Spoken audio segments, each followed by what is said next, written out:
Welcome to another In Wheel Time podcast, a 30-minute mini version of the In Wheel Time car show that airs live every Saturday, 9:30 a.m. to noon Central. Coming to you live today from the Houston Raceway Park and the NHRA Spring Nationals in the fall. We appreciate you being with us. This is our first time out since before COVID hit. Yes. Boy, it has been a challenge. We have a lot of changes here with all of our equipment. Thank you, David Ainsley. Time now for Konrad's Car Clinic. And the subject today is, I can't wait, Tow-Mater. Well, you know, in honor of Camping World being the new series sponsor for NHRA drag racing, I thought we'd talk a little bit about maintenance necessary on your trailers. You know, so you're going to be towing that trailer behind you. You come out to a race event. You know, all these guys have got car trailers. You go down the spectator side, and all these people have their trailers and motorhomes out here lined up on the track. Well, trailers take a lot of maintenance to make sure that you're safe driving down the road. So anytime just before you head out in your trailer, you want to do a few things. You want to check the operation of the brakes, whether you have electric brakes or whether you have surge brakes. Now, if you don't know what surge brakes are, that's a hydraulic braking system. As you brake and the weight of the trailer pushes against the tow hitch, it applies the brakes. So surge braking is a little bit different. Where electronic brakes, it's actually electronically hooked into your vehicle, so as you apply the brakes, the trailer brakes. So depending on the type of system you have, you want to make sure that you're checking the operation on the surge brakes, make sure that the master cylinder's got plenty of fluid in it. Looking at the shoes and drums that are on the trailer, always want to make sure you check the safety chains, make sure the safety chains are there, that they haven't rusted. You know, you'll see every now and then a safety chain gets kind of rusted and the weld breaks on them. Check them for damage, replace them as necessary. Look at the coupler, the receiver, the ball hitch that's in it as well, that everything's lubricated correctly, because you want to make sure you got a little bit of grease on that. Check the wheel bearings, make sure that they're not loose, worn, or damaged, and lubricate the wheel bearings as needed. You know, and depending on what you use your trailer for, the wheel bearing lubrication is pretty critical. If you're dropping a boat in the water, you need to change the grease in those wheel bearings much more frequently than if you're driving something on dry land. And then if you're dropping it in salt water, oh my gosh, you have to use a proper grease for the salt water that's going to get in there and damage the grease on it as well. You know, check your tire pressures, check your wheel lugs every time, make sure that they're tight, because the last thing you want to do is have some damage on your trailer because you forgot to maintain it quickly. So that's Tow-Mater. Make sure your tow vehicle is all set up, ready to go. Very nice. In Wheel Time show continues from the NHRA Spring Nationals at Houston Raceway Park after a quick stop. We are all from Houston Raceway Park in Baytown, Texas. Welcome to the NHRA Spring Nationals in the fall. You're on the award-winning In Wheel Time car show. Just ahead, NHRA drivers from the Top Fuel and Funny Car ranks, along with the NHRA's Vice President of Development. That's coming up this hour. Inside our new car showroom since the 2020 Toyota RAV4. We'll give you an in-depth review. Plus, we also have this week's automotive history and the stories making auto news headlines this week. It's all just ahead on today's In Wheel Time car show for Saturday, October 24th, 2020, sponsored by Toyota. Let's go places. Howdy, along with Mike out of this world, Mars, King Konrad DeLong, Jeff Zekin, and off camera is our fabulous engineer. Let's hear it now, David Ainsley. So glad you could join us. And joining us in our remote studio right now, Funny Car driver Alexis DeJoria, and I want to just get up and give you a big hug from what you've been through the past two races. Oh my God, what in the world?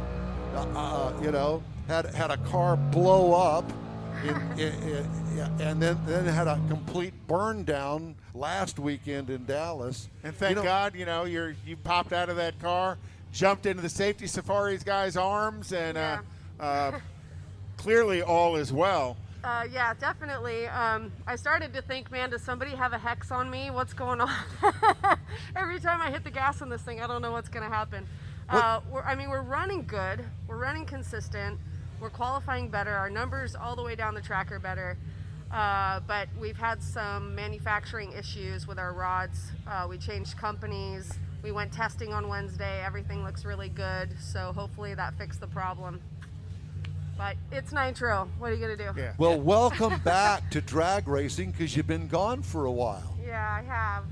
It's been it was a tough time. I did it for the family, and I missed it every day that I wasn't here. I was planning on coming back eventually. Just was a matter of time, and after 2 years, I picked 2020. What a great year! What a great timing! It's all in the timing. Yeah. Only I would have known. No, I mean, even if I knew what was going to happen this year, I still would have come back because We missed you. I missed you guys too. Well, so. I mean, and he says that, but we truly, I mean, Thank it just you. is not the same without you somewhere in the Thank NHRA you. Top Fuel category. Thank you. Yeah, I appreciate that. Yeah. So, brand new team with Del Worsham. Yes. Del Worsham with decades of experience, Yeah. the Worsham family. How is that going? So Del is my mentor. He taught me how to drive a funny car. I got licensed in his family's car, and I mean, it's just been amazing to work with him again. Him and Nikki Bonifane, they've both won championships Yep. as crew chiefs, and Del won too as a driver in Top Fuel and funny cars. So the amount of knowledge that those guys have and the communication level that we have is super high. I mean, Del was a driver, so it's like, you know, I come back from a run and he understands everything I Sure. say. So it's just been really nice. We handpicked our team, and I still have one of the guys from my very first Nitro team ever. So Phil, hanging tough. But it's been really nice, and I've got Toyota back on board again, and they're just incredible to work with. Super blessed to have them as our manufacturer. So who taught you how to Ride in the escape hatch with your foot on the handbrake trying to stop the car. I heard the interview last week and I thought, how genius was that to realize, because apparently you couldn't see anything. Well, I'm not only a driver, but I'm also a fan of Nitro Funny Car drivers and NHRA racing. Over the years, you hear little things, comments here and there from the pros, from the guys that I always watched growing up. And that was one of the things that I remember. I forgot who it was. They had a really bad fire, and they couldn't stand to be in the cockpit. They had to pop up. And I remember one of them saying that he, put his foot on the brake handle to try to slow it down How as he was genius was getting that, air. really? So, because when I went back down in it, because I saw the car was moving still a little too much for me to, couldn't bail? fly off of it. Yeah, I didn't want to hurt myself on top of everything. So I went back in. It was just so bad, and my airline came off. So Oh, boy. it was. I mean, I might as well have not worn a helmet at all. That's how bad it was, the smoke. So yeah, I was like, nope, that's not gonna happen. So I went with the foot, got it slow, and then out of the corner of my eye, I could see one of the safety safari guys all in yellow, and he puts his arms out like this. I'm like, I'm coming. It's like Dancing with the Stars. You better be ready. Marsh pit. There you So go. I Getting did all not this. I did not realize that you were the only funny car driver to qualify in the top 5 in each of the last 3 races.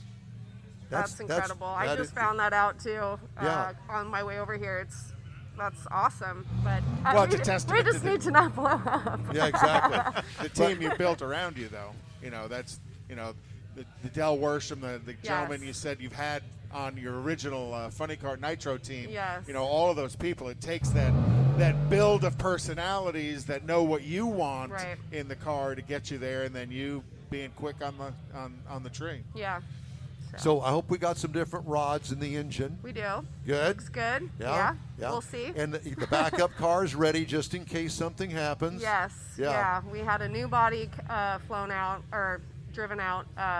Chassis are good, so we looked over everything, and that's why we tested on Wednesday back in Ennis just to make sure everything was right. And how is the chassis on the burn-up car? Did it make it? It's fine. It is. Yeah. It's amazing. Yeah. Truly is amazing. So an Austin resident, another Austin resident. Yeah. You, Yeah. Tony Yeah. Schumacher. Who else? We're coming. We're gonna Gosh, I get know. there. Everybody. I don't know. You might see some more guys come out from Indy, but I love it. I love being in Austin. I've been here in Texas for almost a decade now. So are you and It's Tony awesome. neighbors? Live in the same neighborhood? Or? No, but it's close enough where I could go over there and It's hang Texas. out and have Everything's dinner. close. Yeah, right. Yeah. So tell me about your family. I didn't realize that you had a teenage daughter. I do. She just turned 18 in early September. I had no clue. Jeez. Yeah, she'll be here this weekend. She was raised in the pits. I mean, you know, she was, you know, a little track girl, just taking my burnt up spark plugs out of the trash and making me sign them so she could sell them out the back door. She made some money, let me tell you. Smart kid. Yeah. Who's gonna say no to a little 8-year-old going, "You want to buy my mom's signed Spark plugs? Yeah, I was like, "Honey, Use spark we plugs. give those away." That is so funny. Well, it's great to see you, and Great to we're see you we're guys. huge fans, and Thank we you. really glad that everything has turned out well. I appreciate it. Yeah, and we'll be pulling for you this weekend. And thank you so much for stopping by. We really Yeah. appreciate it. Thank you guys. I enjoyed it. Thank you, Come Alexis see ya. DeJoria, the Thank Rocket you. Phones. Toyota Camry Funny Car driver, and first round of qualifying is coming up in just a little while, as a matter of fact. 2 rounds of qualifying, and everybody's been saying, man, the weather's great. This is going to be Nice a and great cool. weekend. Yeah. And we're hoping that you guys get right up there at the top. Yeah, me too. Record setting. Thank you. Yeah. Thank you. Alexis DeJoria, thank you. Be careful. again. Thank you. And we appreciate you joining us today here on the In Real Time program. And we have more. And we have as a matter of fact, our next driver is coming right up. A guy that I've known for a number of years. So we invite you to stay tuned for the interview that we're going to have with Shawn Langdon. That is coming up next. We're styling now because Shawn Langdon is in the studio with us, and he is the man. I met Shawn out at West Houston Airport, coming to, I guess it was the Spring Nationals that you were coming to that year, and you had this huge rig. I guess you were doing, I don't know what sportsman class were you driving back then? That would have been Super Comp, Super Gas. Yeah. Yeah. And he had no place to park the rig, so he parked it there at the airport. Yeah, I was just traveling the country looking for places to sleep and park and eat. Man, things have come a long way since then. You know, that was Yeah. 2007. Yes, yeah. So 2007, I would have had a Super Comp car. Probably would have had 2 Super Comp cars in the trailer because at the time I was traveling around the world running race for the championship in Super Comp, and I had Charlotte Lucas's car with Lucas Oil, and they helped me out during those years. So yeah, it was kind of a crazy transition throughout. You know, just at the time, I mean, just that was my life. That was my way of living and paying bills, was traveling the country and racing and trying to win races. Kind of like the old days of match racing. Yeah, that's really what it was. I mean, I there'd be times where I'd pack up everything I had in my closet, my suitcase, and I'd just go on the road until I either ran out of money or just got tired of it or got mad at myself enough for losing. Or you met Don Armstrong on the way and you thought, that's it, I'm out. Yeah, but I mean, you know, it's funny because it's just traveling around the country and meeting so many cool people, and just, you know, like today, you know, just old stories of you know, back when, you know, you parked your rig over here and you know, we went here and did this and that. But yeah, that's how it was for a long time. I'd go, and if I was winning races, I'd go and I'd keep on traveling the country and race more and just kept going. And when I'd run out of money, I'd travel back to California and go find odd end jobs and just try to get enough of a bankroll back up to where I could pay some entry fees and go back racing again. And then came the transition into the pro class. Yeah. And that was not an easy transition either, was it? No, I mean, you know, it took a while, and it all happened so fast when it came about. I had just gone from 2007, 2008, won the Super Comp championship, and we get to Pomona, and I had just clinched the championship that day for the second year in a row in Super Comp, and Forrest Lucas and a couple guys from the Lucas Oil team had called me over to their pit, to the Top Fuel pit at the time, you know, with Morgan Lucas Racing, and they had asked me, they said, hey, you have any interest in driving a Top Fuel dragster? And I was, well, yeah, you know. Yeah, Yeah. that's an easy question. So, think about it. And to kind of backtrack a little bit, at the time, I had got a phone call back in 2007 from a guy named Tom Conway that runs A Fuel, and he had asked me to come out. Anthony DeCero was working on the team at the time. They had called me, said, hey, I think it might have been here in Houston. They had a divisional. And so I remember they said, hey, we'd like you to come drive our car at the Houston Divisional. I remember at the time I didn't even have enough money to buy a plane flight to go out there. And so he called me. I said, man, thanks for the opportunity, but I don't have money to pay for the ride. I don't have money to, to do nothing. Nope, just get equipment and go out there. So remember at the time, I didn't have any of the equipment. I didn't have money to even buy a plane flight to get out there. I had really no business even going. And Morgan Lucas had given me some of his equipment to borrow. And then my dad paid for my plane flight to come out here. So I started racing with Tom Conway for a while, raced a couple races. And then that went through 2007, 2008. I kind of was a filler for Morgan Lucas with his A-Fuel team, where he was running for points, and then the races they wanted to go testing, I would drive the car for him. So I had a little bit of, a little bit familiar with big speeds. I was going up to 270 miles an hour in a A-Fuel car. But, yeah, when they called me for that, I was like, yeah, absolutely. I'd love to drive a Top Fuel car. And then it kind of went away. Didn't really hear much. And it was kind of funny because how it all came about was it was in the middle, maybe the second week or so-ish of January of 2009. I had a buddy call me up, and he says he was a little upset with me. He's like, man, you're kind of an a-hole. Like, why didn't you tell me? Like, tell you what? What are you talking about? He said, well, I just read online that you're driving Top Fuel this year. That's how you found out? I swear, honest to God. And so I said, what are you talking about? He said, go on to competitionplus.com. And so I looked on there, and I said, let me call you back. So I called Morgan. I said, hey, what's the deal? I know we have talked about this, but there was never really any confirmation of this. And he goes, how'd you find out? And I said, well, I got people calling me saying to look online. And he gets mad. How do these people know? We just figured this out like late last night. And so he goes, get down to the shop. All right. And because I was working at the shop too, work on my Super Comp car. So I went down to the shop. I used to go in there every day. But I walk in, and he goes, come into my office. All right. So he goes, all right, well, he goes, so here's the deal. You're going to drive Top Fuel this year. And I said, okay. Hell of a deal. So I said, well, I mean, at that point, like, what do I need to do? And he goes, we'll figure out all the rest later. And I'm like, okay. Nice. So you had mentioned from A class to the Top Fuel. Is there different licensing for that so yes, you do have to get licensed to go into Top Fuel from that. But the reason why I think I felt pretty comfortable in it was as the guys sat me in the car and they were going over, warm-up procedures, they were going through burnout procedures, run procedures, and all those things. Everything's pretty much the same, driving an A-Fuel car to a Top Fuel car. So really the only thing that's different is, you're racing 1,000 foot now instead of 1,320. Right. And then at that point I'm like, okay, well, I think I got the gist of it. I kind of understand. The first warm-up went pretty good. We went to Phoenix to go test, get my license. And it was kind of one of those things where it was a little bit nerve-wracking because we go – basically I find out the deal. I get it all set up with Morgan. And then it might have been 2 weeks later, we go to Phoenix to go test. And then the weekend after that, it's Pomona. So if I don't get my license at Phoenix, I can't race. I can't race Pomona. Yeah. So I'm kind of thinking like my whole mentality for the weekend is don't screw anything up, and that was my whole mentality. But I remember being so excited for the opportunity, and I was so confident, so ready. And Morgan kept, he was kind of like the dad of the thing, like, man, are you sure? Are you good? Do you need it? I'm like, nah, I'm fine. And but I remember pulling around the water box for the first time, and they said, we just want you to cut a light, go to 60 feet, shut it off, and we just want to tell us what you think. Right. So I'm like, okay, all right. So we go roll into the water box, and I remember they spun it over, do their normal clear out deal, and they go, all right, you ready?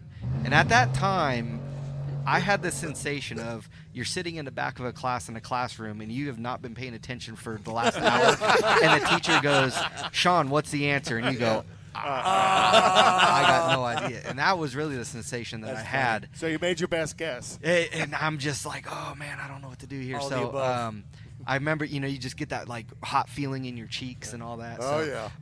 But so, yeah, I said, all right. And they fired it up, and then we did it. And I remember hitting the gas for the first time and going to 60 feet. And it was just, I had no words for it. And we get out of the car, and the crew guys were all, they're happy for me. And they're like, what'd you think? And I'm just like, that was incredible. Let's do it again. So we get back, but yeah, it was just a slow progression. We went 60 foot, 330, half track, 1,000 foot. Ended up getting the license, go to Pomona.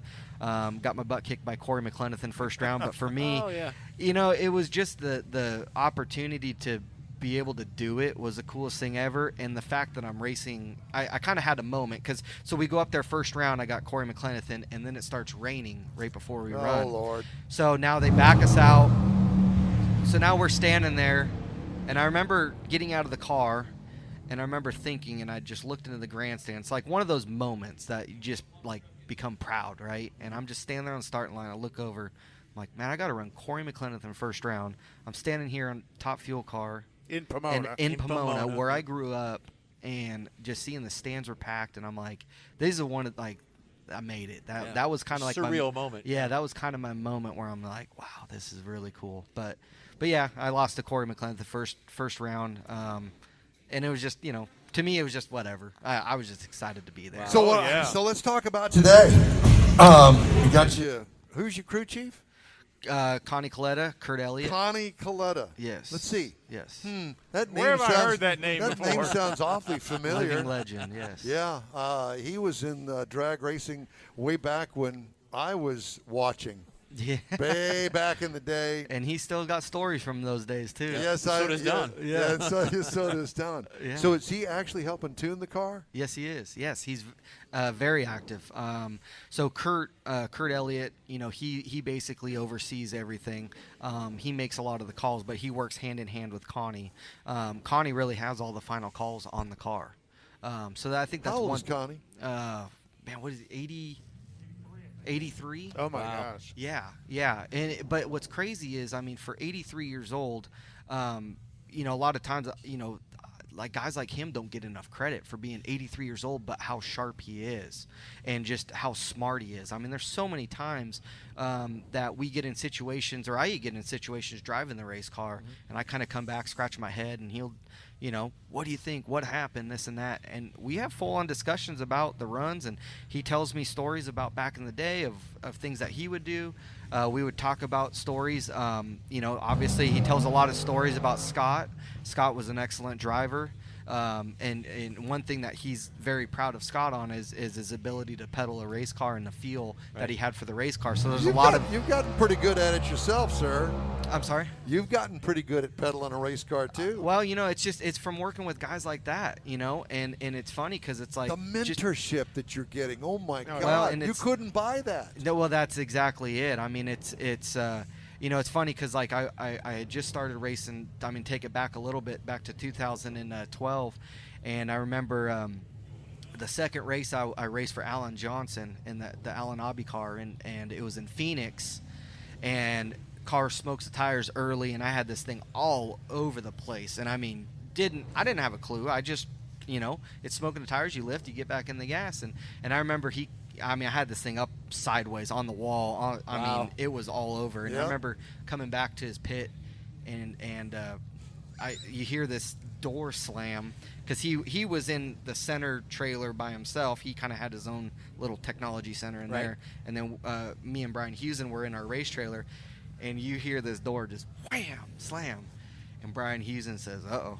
Oh God! Here comes Connie. This is back with the Alan Johnson deal. Okay. And so this is my second race. I don't know what's going on. So he goes, uh-oh. And I go, what? And he goes, I think Alan's come to have a talk with you. Uh-oh. So he flings the door open, and he says, get in my trailer. All right. So I get in there, and he spins around on his chair, and he says, who taught you how to pedal a race car? Nobody? And he goes, what the hell were you doing out there? And I said, just driving the car, man. Holding on. He said, do you realize how close you got to the wall? And I said, yeah, I got pretty close, And he said, don't ever drive my race car like that again. And so he sat down and really broke down a run for me to where I really understood a lot of different things.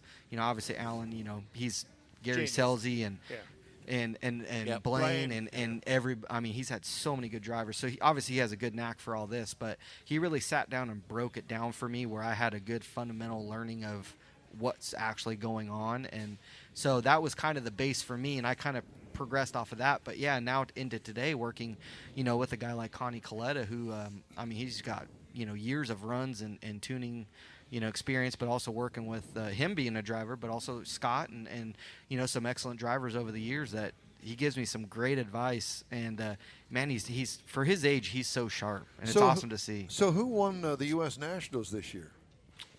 I don't know, some no-name guy. Yeah, no, it ain't some no-name guy, dude. It's the biggest race in drag racing. Yeah.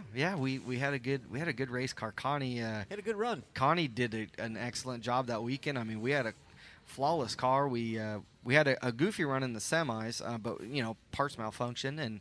But other than that, I mean, that car was on a rail all weekend, and we qualified number 1, ended up winning the race. And were you about as high as you could possibly get after winning that race? Yeah, I was pretty excited. Just the races, that kind of how the day progressed, and we've had a good car at times this year, and we've struggled at times too. And but to win that race is a big thing. But it's just kind of a little bit of everything. Just I get more proud for the team, for the guys. That's what I was going to say. It's to give back to the team because they put the effort in it. Yeah. And be able to deliver the U.S. Nationals to the Kalita organization and your whole crew. How awesome is we that? really wish you the best of luck today. Yeah. And we hope that things go well for you out here. But I for some reason, well, I guess it's our first meeting out there at West Houston Airport. I've always considered you a local guy that's done good, and that I know you, and we go back a number of years. So, for whatever that's worth, I appreciate it. So Don wants to live vicariously through you. Exactly. All right. But don't live through me. That's for sure. Yeah, so, any predictions on records this weekend?